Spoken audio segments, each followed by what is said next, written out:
Namo Myoho Renge Kyo, Namo Myoho Renge Kyo, Namo Myoho Renge Kyo. Hello, friends. I hope this finds you in good health and secure. Thank you for being here. Thank you for your practice. You'll probably hear a lot of noise in the background. It is going to be raining all day. Yeah, it's been, what, it was 2 days ago. It was about 8 degrees at this time. Today it's 56, I think. You just can't tell in Mississippi what the heck is going on. It's a very confused state. Anyway, apologize if the light's a little funny. One of the consequences of raining all day is it's pretty dark, so not much outside light. I've got LED lights and my studio lights here, so hopefully I won't look too alien. Bodhisattva Never Disparaging. You've heard me talk before about as we course in the world, right? Whether it's you have a job or your own business or however you exist in the physical world, negotiating with our samsaric mind. One of the exercises we can try to remain aware of is that when we meet anyone, whether it's someone we know, someone at work, an associate, somebody we don't know, reminding ourselves maybe before we open our mouths that they have potential for Buddha in them. Yes, everyone does, everything does, but try to get our mind, because our mind is so fast. Right, those monkeys are so fast, judgmental, putting things into cubbies, and it affects our epistemology, right? Just like our epistemology, it's like a living, breathing epistemology happening in each moment.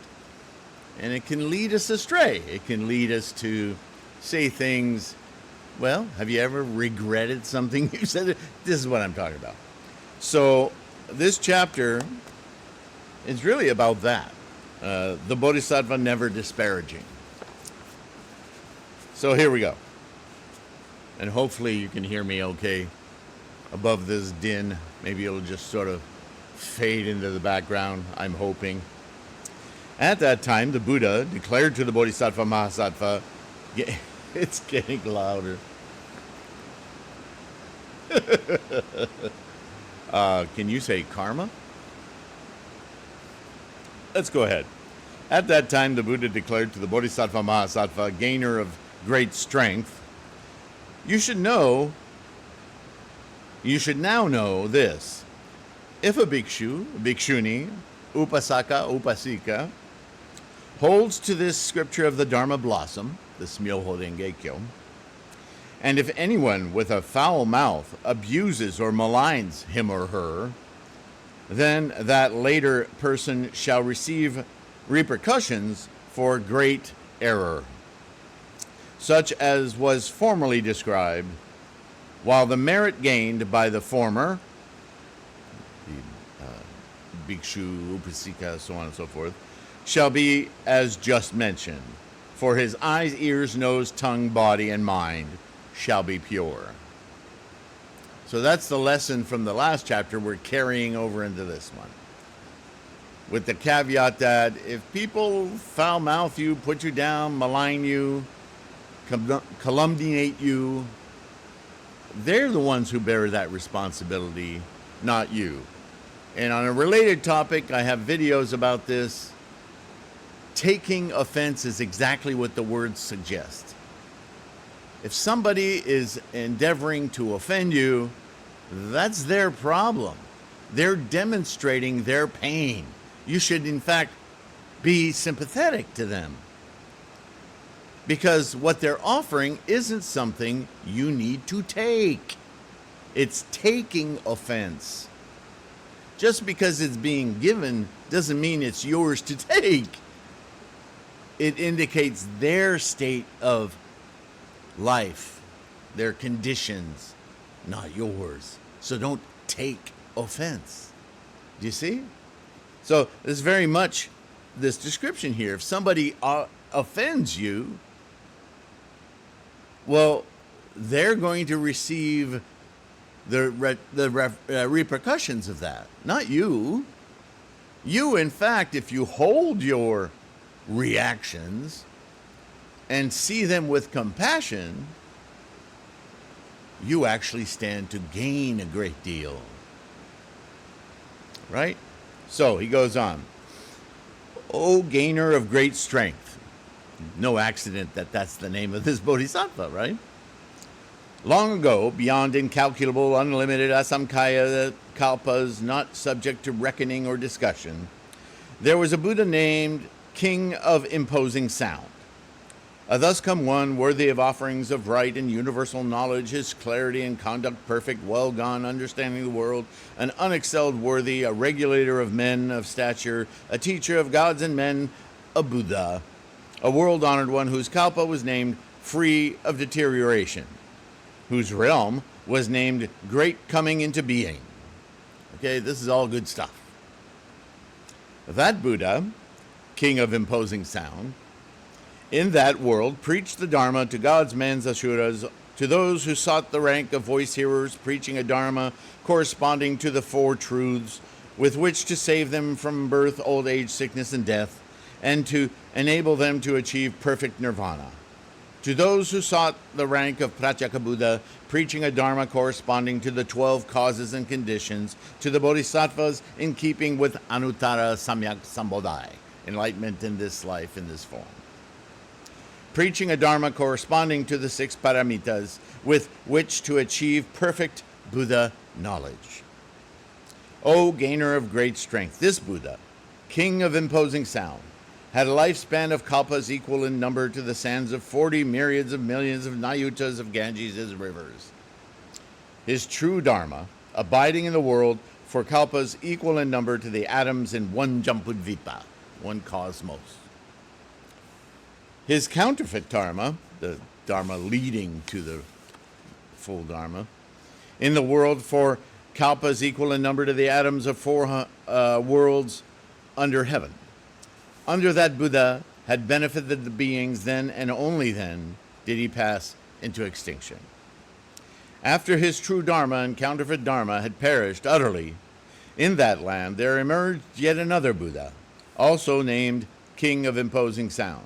Thus come one worthy of offerings, world-honored one.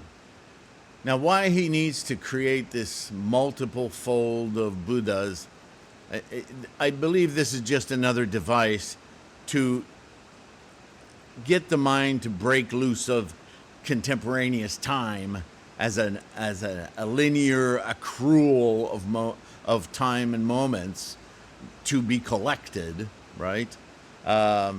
Even though he's exploring this collection, he's making it rather meaningless. This happened so long ago. Isn't that amazing? Yes, it's amazing. Can we get on with it? Yeah? So, our contemporary minds just want to get moving, don't they? His conduct, his clarity, perfect. Teacher of gods, blah, blah, blah. Once, in a sequence such as this, there were 2 myriads of millions of Buddhas, all of the same name. So now he's getting tired of doing this repetition. So now he's just saying, okay, repeat this in your mind 2 million times, okay? Buddha, Buddha, Buddha, Buddha, Buddha. Buddha is the energy of life. Got it? Okay. When the first thus come one named King of Imposing Sound had passed into extinction, and after his true Dharma had perished, in the midst of his counterfeit Dharma, bhikshus of overweening pride had great power. Right now, Nichiren is quoted as saying that Hinayana in his day was being used against Mahayana. Actually, in some sectors, still going on today. And this is what this is. Shakyamuni is talking about. That there's going to be times when these monks who are studying the counterfeit Dharma, the semblance Dharma, don't understand that the Dharma that they're trying to achieve is a temporary respite on the way to the true Dharma. But they're arrogant. They think they're special. So they don't think they have to go any further. right? And unfortunately, that pride becomes indicative of their intolerance and their so on and so forth. So, at that time, there was a Bodhisattva Bhikshu named Never Disparaging. O gainer of great strength, for what reason was he named Never Disparaging? He's giving away the personification naming convention of all the teachings, yes? Whomever this bhikshu saw, be it a bhikshu, a bhikshuni, an upasaka, an upasika, right? A layperson, a nun, a monk, whoever he would see practicing Buddhism, he would do obeisance to them, and utter praise, saying, for instance, I profoundly revere you all. I dare not hold you in contempt. What is the reason? You are all treading the Bodhisattva path and shall succeed in becoming Buddhas. So this bhikshu did not simply read and recite the scriptural canon, but rather did obeisance to the point that when he saw the fourfold multitude from afar, he would make a special point of going to them, doing obeisance and uttering praise, saying, I dare not hold you at all in contempt, since you are all to become Buddhas.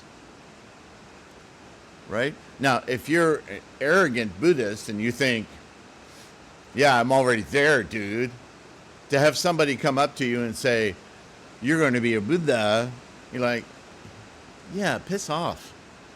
Right? If you're one of these being described as incredibly prideful, arrogant. So what happens?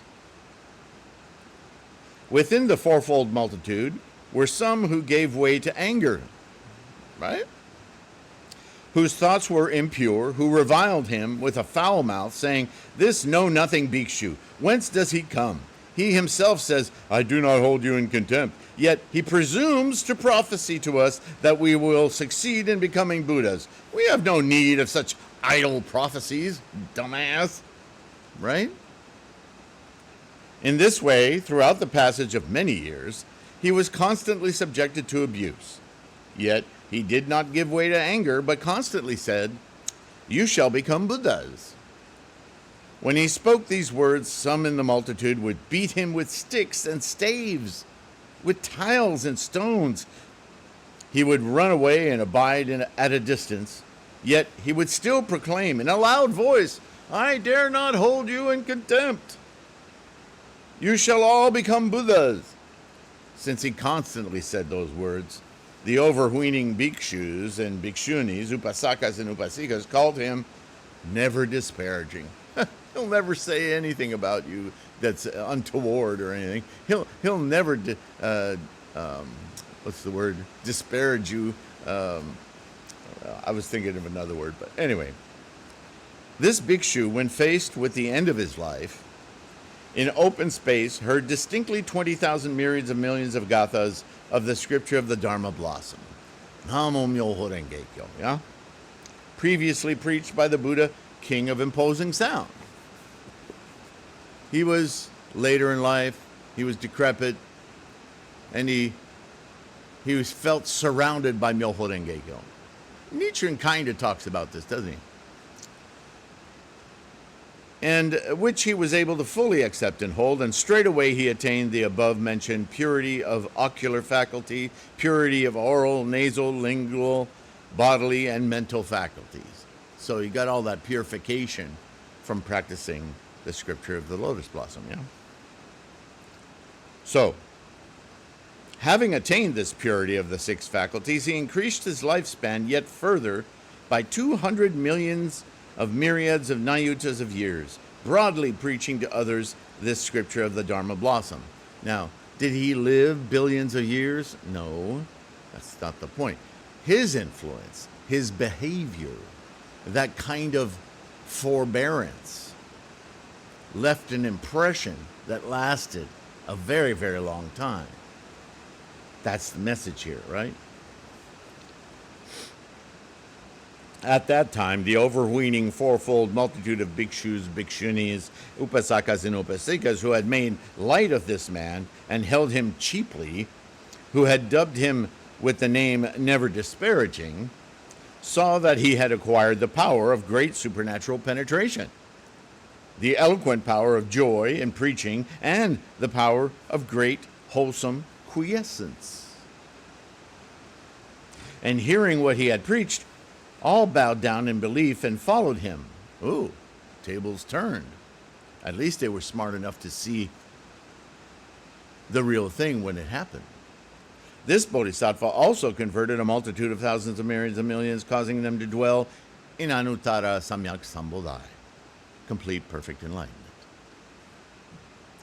After his life had ended, he was able to encounter 2,000 millions of Buddhas, all named Sun and Moon Glow.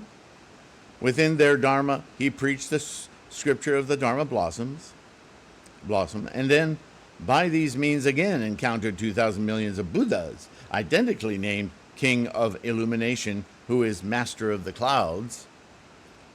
Within these Buddhas' Dharma, he received and held, read and recited, and for the fourfold multitude preached this scriptural canon, for which he attained this purity of his ordinary eye, as well as the purity of oral, nasal, lingual, bodily, and mental faculties, preaching the Dharma within the fourfold multitude with a heart free of fear.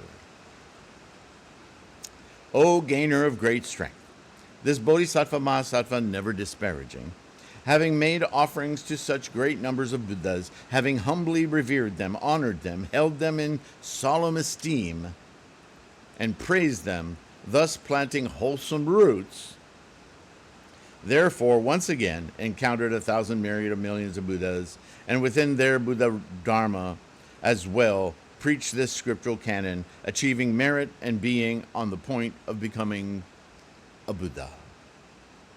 O gainer of great strength, in your thinking, how is it? At that time, can the Bodhisattva Never Disparaging possibly have been anyone else? For he was indeed myself.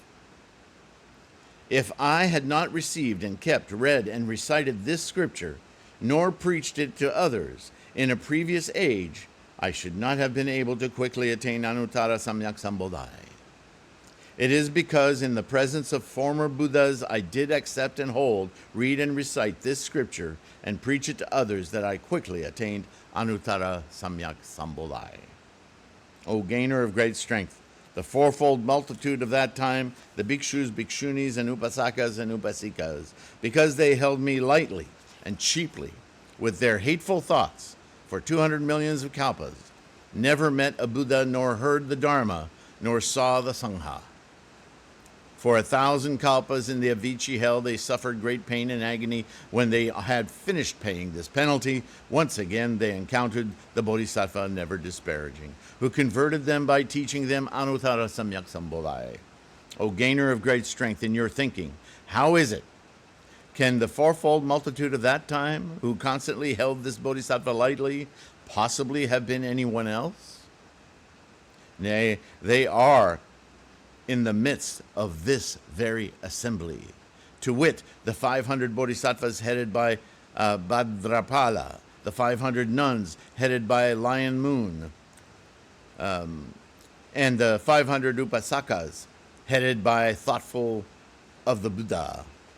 She was conscious of the well-gone one. All persons who shall not backslide from Anuttara Samyak Sambodhi, O gainer of great strength. Let it be known that this scripture of the Dharma blossom greatly benefits the Bodhisattva Mahasattvas, being able to cause them to reach Anuttara Samyak Sambodhi. For this reason, after the extinction of the thus come one, the Bodhisattva Mahasattvas are ever to accept and keep, read and recite, interpret and copy this scripture. At that time, the world-honored one, wishing to restate this meaning, proclaimed Gathas, saying, and before I start reading the Gathas, looking at the time here.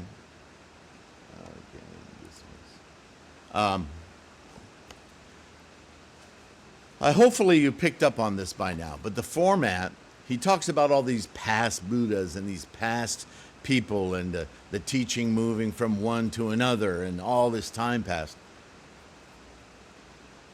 I've already said this, but he's using this device again, or they are using this device again, to demonstrate that Buddha-ness, is a fundamental aspect of everything in the cosmos, obviously including you and I. And so you can picture, as he's speaking here, when he says, could this be anyone else? He's talking about his own lifetime. They've all seen him as a man, a human, right? The story, seated beneath the Bodhi tree, right? And this has been described in various ways, poetically or storytelling, about him experiencing dreams that were lifelike, that were what you'd call today lucid dreams, and these messengers in his dreams coming to him, informing him. Well, this is how the mind works, isn't it?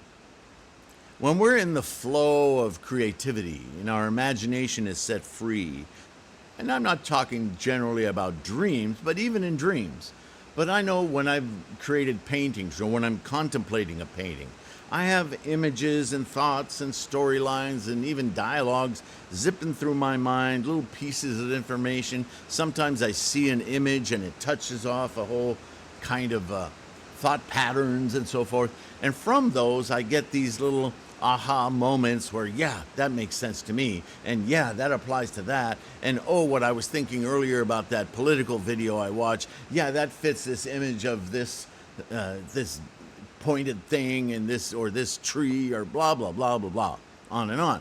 This is how the mind works, right? So he's talking about all of this information as though it's a pre-existing state that we need to become clearly aware of. This is part of enlightenment, yeah, awakening.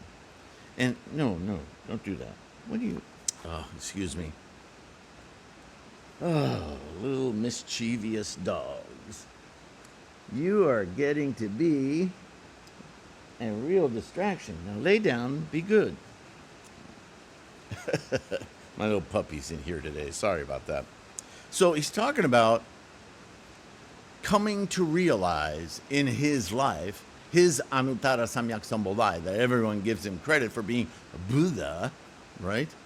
He's talking about how that came to him. He didn't invent it. He's already described, Buddha is not me. I am not Buddha. Buddha is something that I have realized and I am now embodying and living, just as you can do. But he's reiterating it in a different form here.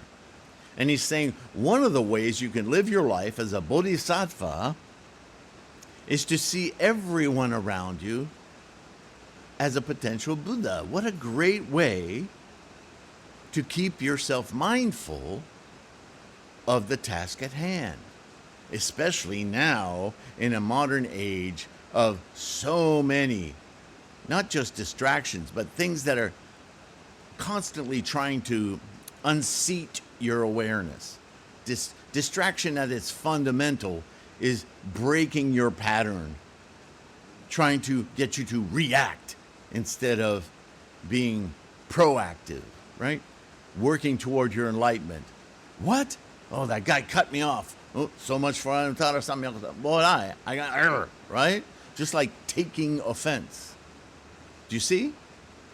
So he's going to repeat what he just said in verse, but I want you to understand the lesson isn't about previous Buddhas and how he's ancient. There's no contradiction here. Some people might see this as a contradiction, as though he's talking about himself from millions and billions of eras ago. But he's not. He's talking about the Buddha-ness being constantly there, and he became aware of it now, and the same thing he's describing is an ageless problem. There's always going to be those who don't understand or think they understand what they don't understand. And you need to stay the course. That's all this is about, this chapter. In the past, there was a Buddha whose name was King of Imposing Sound.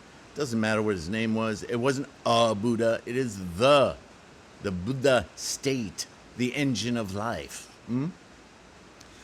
His superhuman wisdom incalculable? Of course it's incalculable. Because it's always on the move, always expanding with your thoughts, my deeds, my words. Yeah. A leader of all, of course. It's the basis of life. To whom gods and men, dragons and spirits together made offerings after this Buddha's extinction, when the Dharma was about to be exhausted. There is no extinction of a Buddha. This is a ploy. So he's using the same ploy because he's about to use it himself.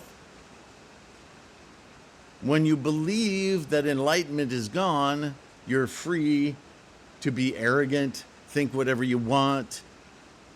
And if it ever shows up again, you go, oh, sorry, I didn't know.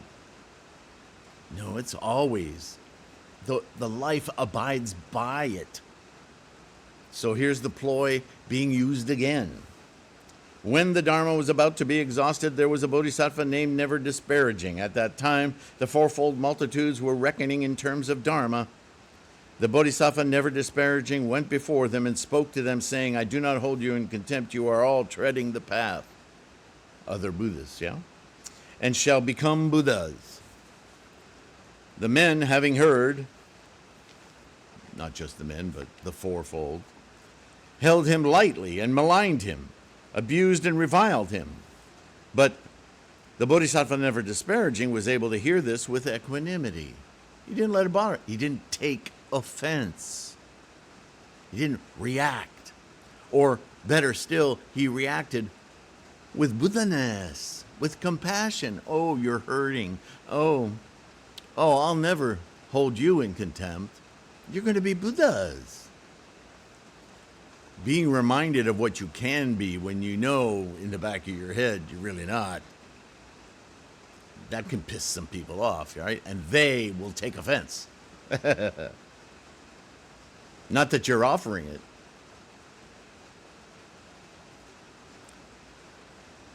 When his penalty had to be paid, and he faced the end of his life, he was able to hear this scripture, the Myoho Renge Kyo. And his 6 faculties were purified. Thanks to his power of supernatural penetration, he increased his lifespan. And now, why would he have supernatural penetration?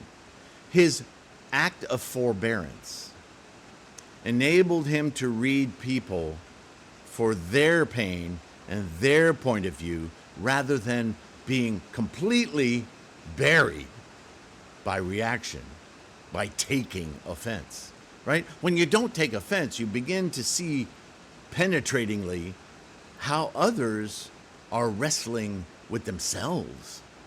What you may be touching off for them that's so sensitive for them. Ow, oh, why are you in such pain, right?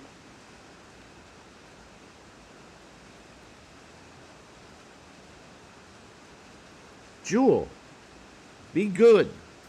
Be your namesake. Be a jewel. That's a good girl. She's so pretty. Can't believe how quickly she's growing. If I remember when I finish, I'll hold her up so you can see her, if you're interested. Anyway.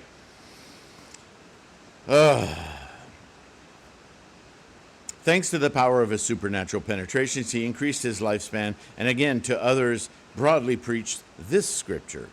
The multitude attached to the Dharmas, all perceiving the Bodhisattva's doctrine and conversion, were perfected and were caused to dwell in the Buddha path. Wow, he's really talking to, he's extending my understanding of Buddhism. Maybe I should listen to him. He changed their minds, right? That's what he means by converted, right? Converted their thinking. When the life of Never Disparaging ended, he encountered numberless Buddhas. Because he had preached this scripture, he attained incalculable happiness, gradually acquiring merit and then quickly achieving the Buddha path. At that time, Never Disparaging was indeed myself. So he's describing his own mental apparitions, understanding, penetrating thoughts into the nature of life. And that's when this Myoho Renge Kyo came fully formed to him. And when he first started to spit it out in the Avatamsaka Sutra, nobody understood what the hell he was talking about. And it gave him a breather for a few weeks, and he had to reconsider with all of that wisdom, it must have occurred to him, and I've said this before, depending on the accounts, it took between 6, 7, or 12 years for him to attain this enlightenment. It must have occurred to him in those first few weeks with everyone going, huh? Oh yeah, I had to work pretty damn hard for this to happen. I'm not being fair. These people haven't gone through all of this stuff. Not that I want them to repeat my, what do you call it? My gauntlet. My gauntlet to achieve what I have now. But I can certainly break it down into the components that I learned along the way and train them to get up to the capacity to understand what I'm talking about. And that is pretty much the program of Buddhism for 50 years, yeah. This is the culminating teaching. Makes sense. It rests on top of the rest. It's the ultimate, the pinnacle, if you will, right? So, let's continue. Let's see if how long is this chapter? Yeah, we won't get to this. Oh yeah, let's try to finish this today. Okay.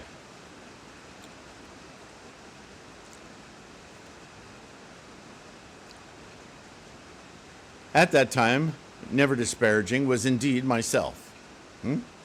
The fourfold multitude at the time, those who clung to the dharmas, right? The counterfeit dharmas, the hinayanas, and so forth, from Agama, Theravada, all of those pursuing a nirvana that was a false nirvana, given to them, as the Conjured City explains in this sutra, as a respite, because they were getting a little tired, hard work, effort.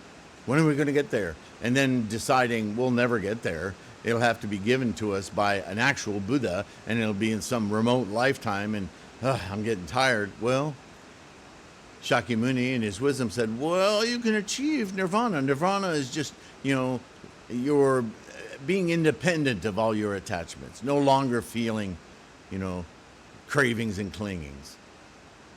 Oh, okay, I can do that, right? That's arhats, right?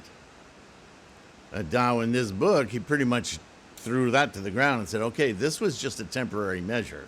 You guys took it seriously, and I understand, but now that you've gotten this far, let's go the route. Let's go all the way. Buddhahood is for this lifetime. That's what all of this has been about since day one. So forget this nonsense about reincarnation and afterlives and all that hoo-ha. That's just fantasy baloney.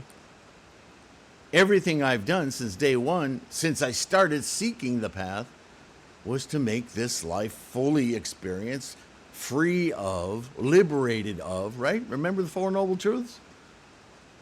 These cravings and clingings, which is what causes us anxiety, stress, pain, suffering, right? Life will be the same, but how you experience it can be different. And this is how to do it. It's not magic. All right. Who heard Never Disparaging say, you shall become Buddhas, now, by virtue of that, encountered numberless Buddhas. The Bodhisattvas of this assembly, the multitude of 500 and the 400 and the fourfold assemblies, the gentlemen and ladies of pure resolve, now in my presence, abide listening to the Dharma. In former ages, I encouraged these men to listen receptively to this sutra, the first of the Dharmas, explaining and the first of the Dharmas, the first of the experiences, the first of reality, the instantiation of this cosmos. And you were all there. Everything that instantiated this cosmos is still here. And some of it in the form of humans. Right? The stuff that is the skin isn't new. It's a process, ongoing momentum, constantly re-establishing, reinstantiating itself from that potential that's been here since the beginning of the cosmos. That's so hard to wrap our head around, but it's a fact. Explaining and demonstrating, I taught men, causing them to dwell in nirvana. Age upon age they accepted and held scriptural canons like these for millions and millions of myriads of kalpas whose number cannot even be discussed.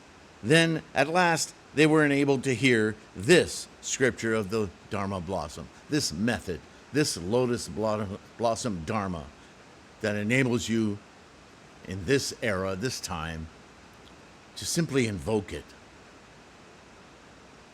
In millions upon millions of myriads of kalpas, whose number cannot be even discussed, the Buddhas, the world-honored ones, only occasionally preach this scripture. For this reason, the practitioner, after the Buddha's extinction, when he hears a scripture like this one, is not to give way to doubts or second thoughts, but is single-mindedly and broadly to preach this scripture, for age upon age encountering Buddhas and quickly achieving the Buddha path. Encountering Buddhas. What does he mean by encountering Buddhas? What's the lesson? Bodhisattva Never Disparaging. Everyone he met who was practicing Buddhism was a future Buddha. Encountering Buddhas. The attitude, the intent, always the preeminent factor in Buddhist practice. Next chapter, the supernatural powers of the Thus Come One. More enumeration on what it's like to achieve enlightenment and the responsibility to maintain for that enlightenment. All right, I hear you. Thank you for tolerating the rain. I hope this was useful for you. Thank you for studying. Thank you for supporting. Take a few seconds to like and subscribe. Helps us grow the channel or the Sangha. Yeah, that's a Bodhisattva act. And any support you can offer, either buying an ebook, a print book, a mandala. Don't forget about all the free stuff, the podcasts, and all the information on threefoldlotus.com. Links are in the description. Patrons, monthly support. Oh my goodness. Thank you so much. And I will leave you with that. You are all future Buddhas after all. Thank you. Take care of your health. And I'll see you in the next one. All right. Bye for now.